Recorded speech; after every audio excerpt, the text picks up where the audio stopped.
La lecture a rassemblé à Bissheim. C'est à l'occasion de la nuit de la lecture initiée par le ministère de la Culture voilà 2 ans que ce samedi, la médiathèque du secteur a ouvert ses portes. L'objectif, faire venir les personnes dans les lieux dédiés à la lecture. La lecture, c'est facile, tout le monde peut y avoir accès, tout le monde peut lire. Et puis ça permet d'ouvrir son cœur, d'ouvrir sa tête à d'autres choses, à un nouveau monde, à des connaissances, à des pratiques autres. Et donc à la médiathèque, on est parti sur cette idée et on s'est ouvert à la musique. Une ouverture à la musique avec l'aide de Thierry Husser, directeur de l'école de musique de la communauté de communes Peyrin-Brézac. Donc on est heureux de pouvoir participer ce soir à cette nuit de la lecture. Donc on a proposé à Madame Toiteau que la classe de violon se produise. Donc vous entendrez un quintet de violon qui a été monté exprès pour l'occasion.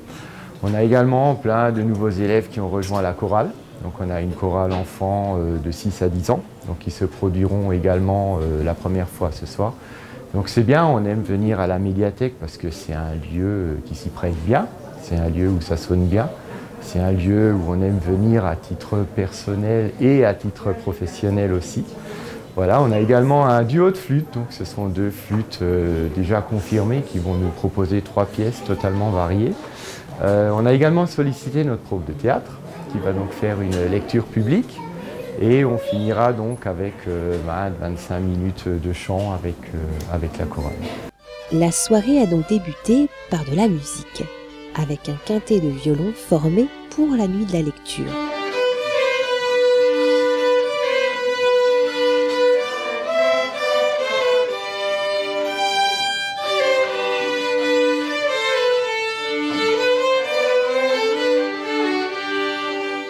Cette soirée est l'occasion pour les jeunes musiciens de se produire en public. Je joue de l'alto depuis 1 an et avant ça j'ai joué pendant 3 ans du violon et je suis heureuse de faire ce concert. Un duo de flûtistes a également joué pour le public.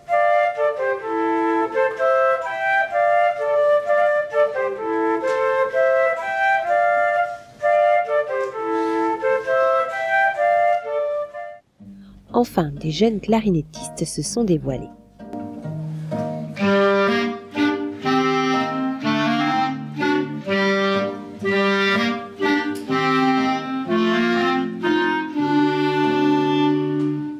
Chacun a ensuite pu partager et échanger autour d'une collation avec Galette des Rois.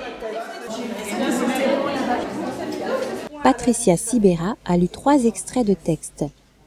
Pièces montées de Blandine Lecalé, Dickens, Barbapapa et autres nourritures délectables de Philippe Delerme et puis moi j'ai proposé Le Petit Prince parce que Le Petit Prince me tient beaucoup à cœur. Parce que bon, Le Petit Prince c'est la rêverie, c'est la poésie, c'est l'enfant, c'est l'adulte, c'est tout à la fois. Et Le Petit Prince pour moi c'est vraiment, je le fais jouer dans mes écoles parce que je trouve que c'est tout le monde, les gens sont enthousiasmés. Ça n'a pas d'âge et je crois que ce sera encore, dans des milliers d'années, ça existera. Le 5e jour, toujours grâce au mouton, ce secret de la vie du petit prince me fut révélé. Un mouton mange aussi les fleurs, un mouton mange tout. Même les fleurs qui ont des épines. J'appris bien vite à mieux connaître cette fleur.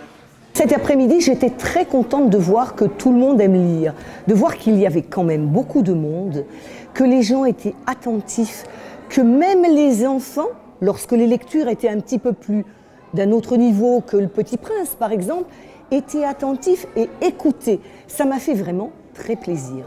Et je trouve que c'est vraiment une très bonne idée de Madame Toiteau, de la médiathèque, d'avoir fait quelque chose pour attirer un petit peu, puis pour que les gens aiment le livre et continuent à aimer les histoires. Et un vrai livre en papier, pas un livre sur tablette, voilà, pas une liseuse. Moi je suis vraiment peut-être à l'ancienne, mais le livre c'est quelque chose, ça ne peut pas se remplacer. Après la lecture, c'est une chorale d'enfants qui a chanté devant le public.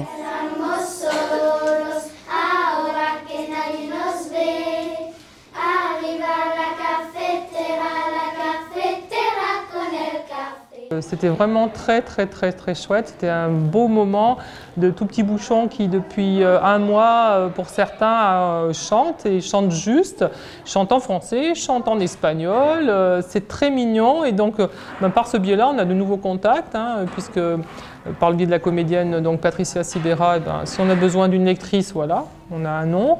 Et puis grâce à Céline, donc la maître de chorale, la maître de chœur de chorale, il est probable qu'on fasse quelque chose autour de la fête de la musique au mois de juin et qu'on l'invite à venir chanter avec ses enfants au sein de la médiathèque.